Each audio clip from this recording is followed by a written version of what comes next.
نحمده ونصلي على رسوله الكريم أما بعد فأعوذ بالله من الشيطان الرجيم بسم الله الرحمن الرحيم ومن يشاقق الرسول من بعد ما تبين له الهدى ويتبع غير سبيل المؤمنين نوله ما تولى ونصله جهنم وساءت مصيرا صدق اللہ العظیم۔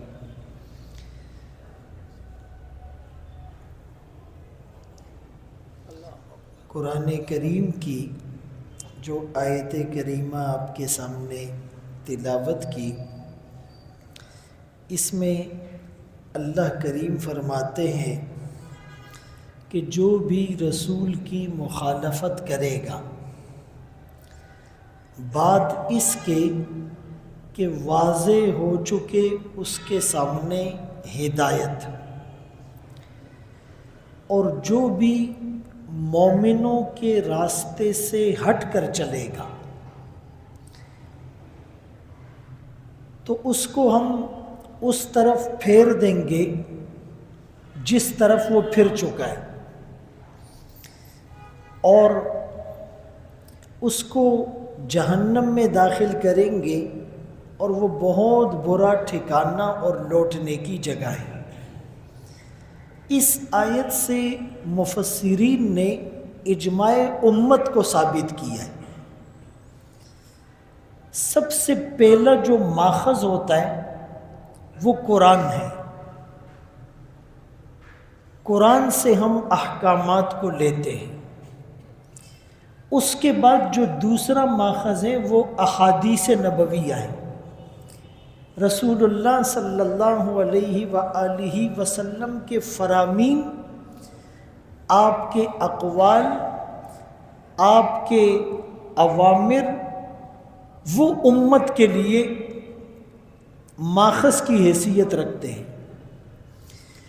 اگر کوئی چیز قرآن کے بارے میں صراحتاً نہ ہو، حدیث میں بھی اس کی وضاحت موجود نہیں، تو تیسرا ماخذ ہوتا ہے اجماع امت، جس پر اکثر امت متفق ہو جائے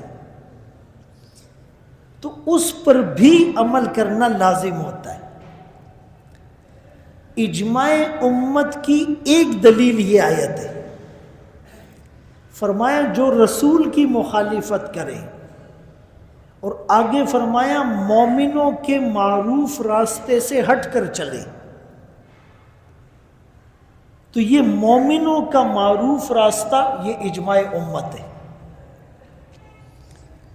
اور خود رسول اللہ صلی اللہ علیہ وآلہ وسلم نے فرمایا، ابن عمر رضی اللہ عنہما روایت کرتے ہیں، آقا کا فرمان کہ بے شک اللہ میری امت کو گمراہی پر جمع نہیں فرمائیں گے،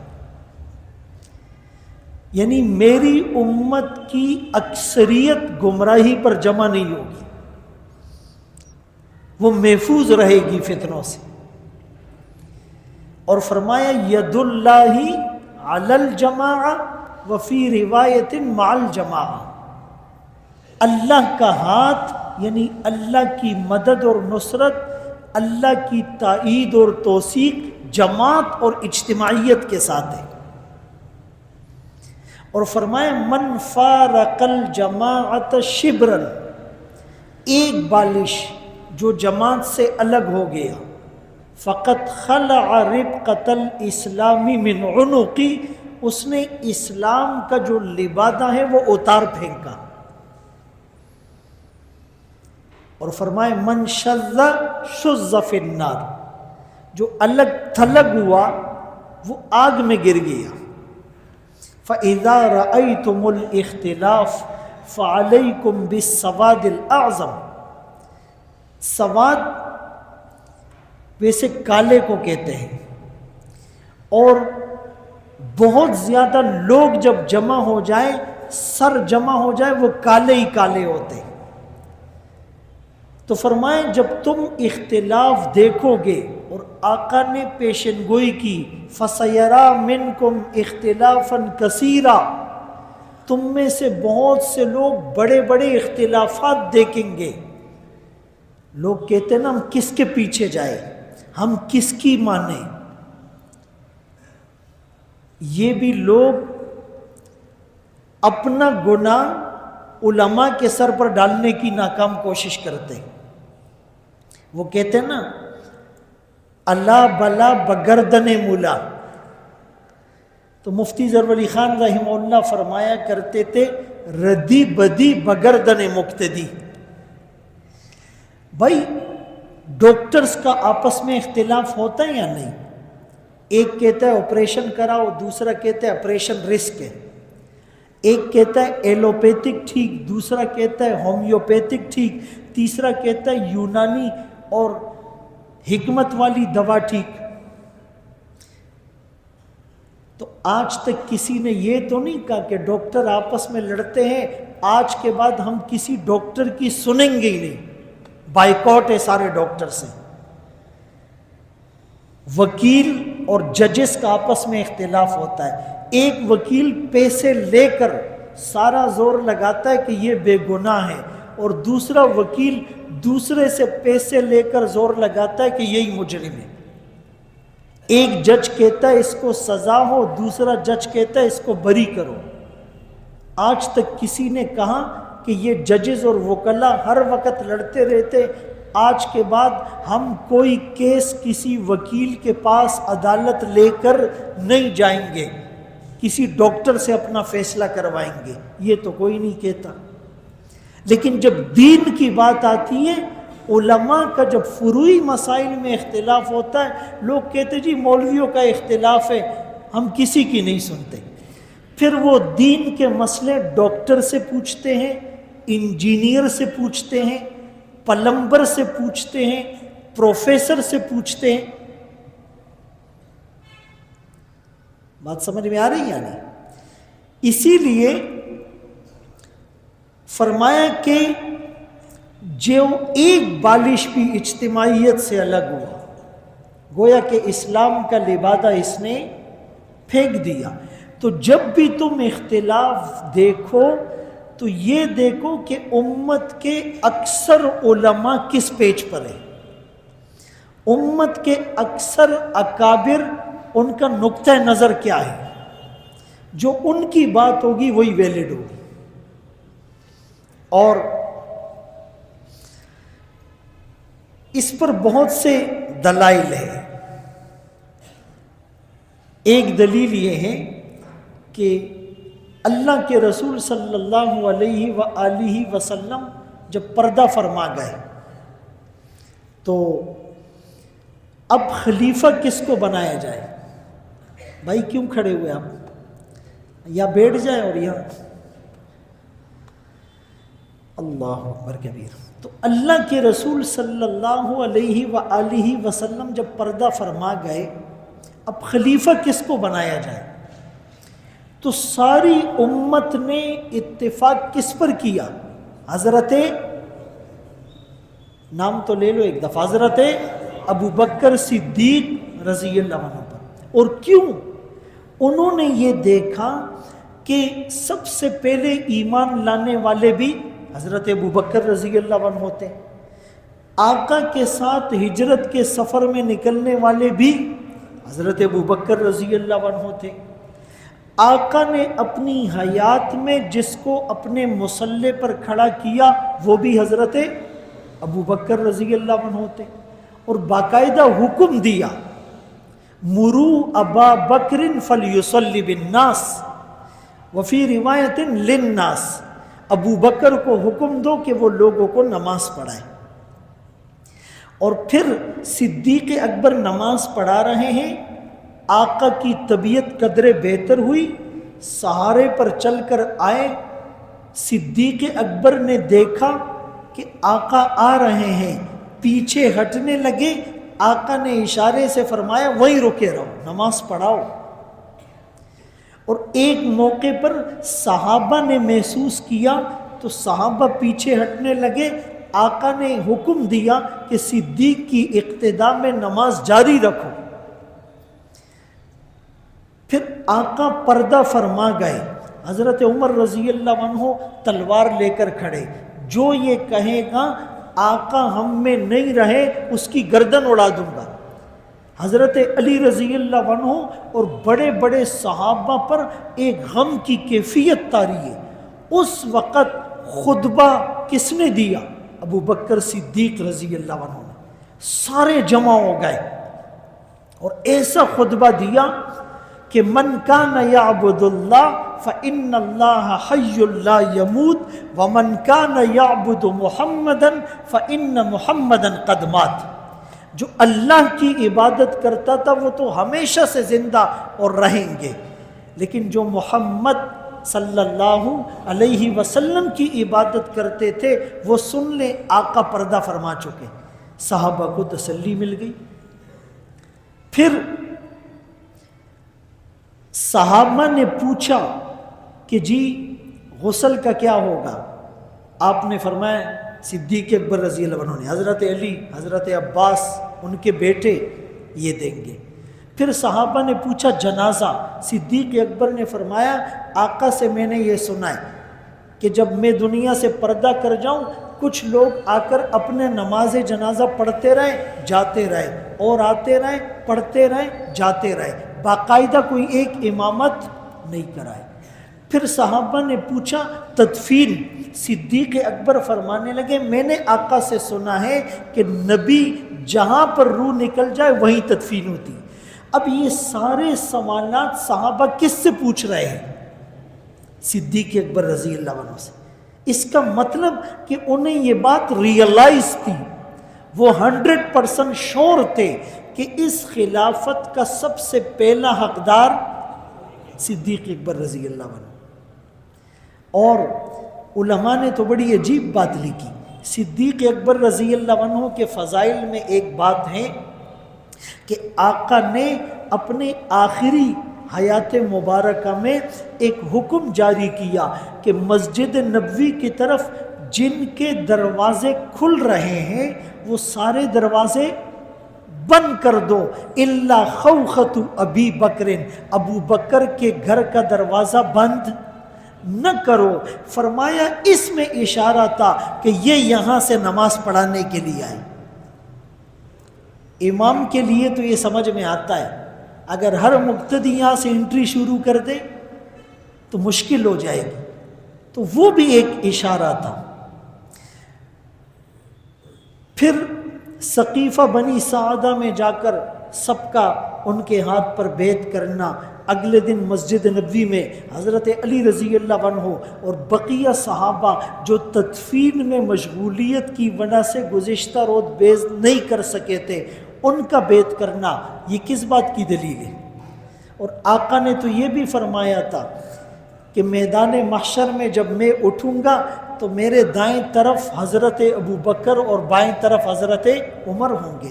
آقا نے تو یہ بھی فرمایا تھا کہ میرے بعد فاقتدوا باللذین من بعدی، میرے بعد ان دونوں کی اقتدا کرنا، ابو بکر اور عمر کی۔ علیکم بسنتی و بسنت الخلفاء الراشدین المہدیین، تم پر لازم ہے میری سنت کی اتباع بھی اور چاروں خلفاء کی سنتوں کی ابتداء بھی۔ تو یہ امت کا اجماع تھا۔ اب اگر 1% طبقہ یا 2% طبقہ وہ اس پر اعتراضات کرتا ہے تو وہ اجماع امت سے ہٹا ہوا ہے، اجماع امت سے ہٹا ہوا ہے، اور امت کا یہ بڑا طبقہ اس اجماع امت پر ڈٹا ہوا ہے۔ یہ پہلی دلیل۔ اسی طرح جب ایک طبقے نے زکوٰۃ کا انکار کر دیا، صدیق اکبر رضی اللہ عنہ کے دور میں ہم نماز پڑھیں گے زکوٰۃ نہیں دیں گے، تو صدیق اکبر رضی اللہ عنہ نے سخت سٹیپ لینا چاہا، تو کچھ صحابہ نے مشورہ دیا ابھی آقا پردہ فرما چکے ہیں، سٹیبلٹی اتنی نہیں ہے، قبیلے مرتد ہو رہے ہیں، کچھ زکوٰۃ کا انکار کر رہے ہیں، تو آپ حضرت اسامہ کے لشکر کو بھی نہ بھیجیں، تھوڑا ہلکا ہاتھ رکھے، تو صدیق اکبر رضی اللہ عنہ نے حضرت عمر رضی اللہ عنہ کو کہا کہ اس زمانہ جاہلیت میں تو بڑے بہادر تھے، اب کیا ہو گیا ہے؟ لَأُقَاتِلَنَّ مَنْ فَرَّقَ بَيْنَ الصَّلَاةِ وَالزَّكَاةِ، میں ضرور بضرور لڑوں گا ان سے جنہوں نے نماز اور زکوٰۃ میں فرق کیا۔ اور پھر فرمایا کہ جس لشکر کی تشکیل آقا کر چکے ہو، میں اس کو روکنے والا کون ہوتا ہوں؟ اگر میں اکیلا بھی رہ جاؤں گا اور مجھے یہ درندے نوچ کر بھی کھا لے تو میں اس لشکر کو روک نہیں سکتا۔ تو یہ بھی اجماع امت تھا، پھر سب صحابہ کو اس بات کا ادراک ہو گیا۔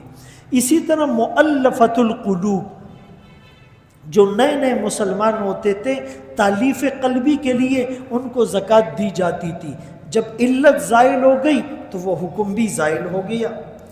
تو خلاصہ کلام یہ ہے، اسی طرح ایک مجلس میں ایک ساتھ 3 طلاقیں 3 ہوتی ہیں، اس پہ بھی امت کا اجماع ہے۔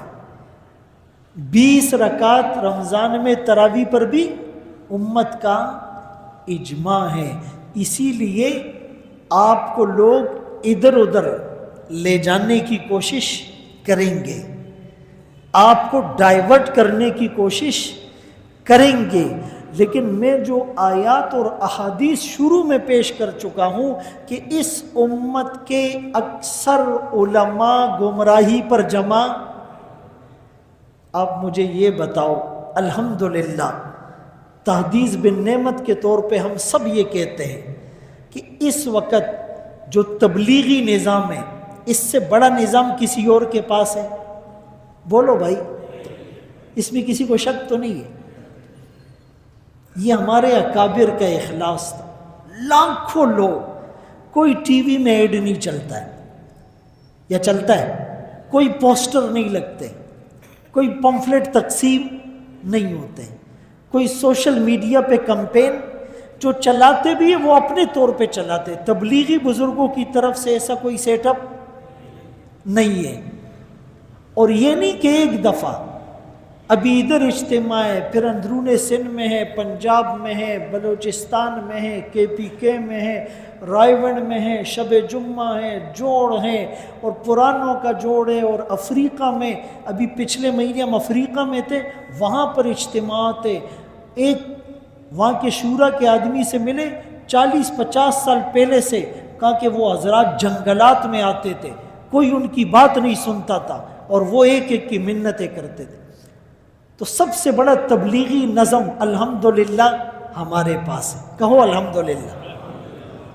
سب سے زیادہ مدارس ہمارے پاس ہے، کہو الحمدللہ۔ سب سے زیادہ حافظ ہمارے پاس ہے، کہو الحمدللہ۔ آپ کو پتہ ہے اس سال وفاق المدارس سے جو حافظ امتحان دے رہے ہیں، دے دیا ہے، 1,08,000 تک تعداد پہنچ گئی۔ یہ صرف اس سال، پچھلے سال بھی 1 لاکھ تھی۔ سب سے زیادہ علماء ہمارے پاس ہے، کہو الحمدللہ۔ تو میرے محترم دوستوں، بھائیوں، بزرگوں، اب اس کے بعد کوئی شک رہ جاتا ہے؟ اسی لیے امت کے اجتماعی اکابر کے ساتھ جڑے رہیں، ان پر اعتماد کریں۔ یہ جو لوگ کہتے ہیں نا کہ یار مجھے تو اب بات سمجھ میں آئی، یہ بات تو آج تک کسی مولوی نے بھی نہیں کی جو یہ کر رہا ہے، تو مولوی وہ بات کیوں کرے گا؟ وہ غلط ہے، مولوی تو کرے گا ہی نہیں۔ آپ صحیح کہتے ہو کہ یہ بات آج تک مولوی نے، کیونکہ مولوی تو غلط بات، مولوی اپنی عقل نہیں استعمال کرے گا، وہ قرآن اور حدیث کو دیکھے گا۔ کس کو دیکھے گا؟ ہاں۔ اور یہ جو کیمرے کے شعر ہوتے ہیں نا، اسکرین کے شعر، یہ علماء کے سامنے بیٹھ کر کبھی بھی بات نہیں کر سکتے۔ اللہ ہم سب کو صراط مستقیم پر چلنے اور جمع رہنے کی توفیق نصیب فرمائے۔ وآخر دعوانا الحمدللہ رب العالمین۔ اللہم احسن عاقبتنا فی الامور کلہا واجرنا من خزی الدنیا وعذاب الآخرہ۔ رب اغفر وارحم وانت خیر الراحمین۔ رب اغفر وارحم انک انت الاعز الاکرم۔ صلی اللہ تعالی علی خیر خلقہ محمد و آلہ و اصحابہ اجمعین برحمتک یا ارحم الراحمین.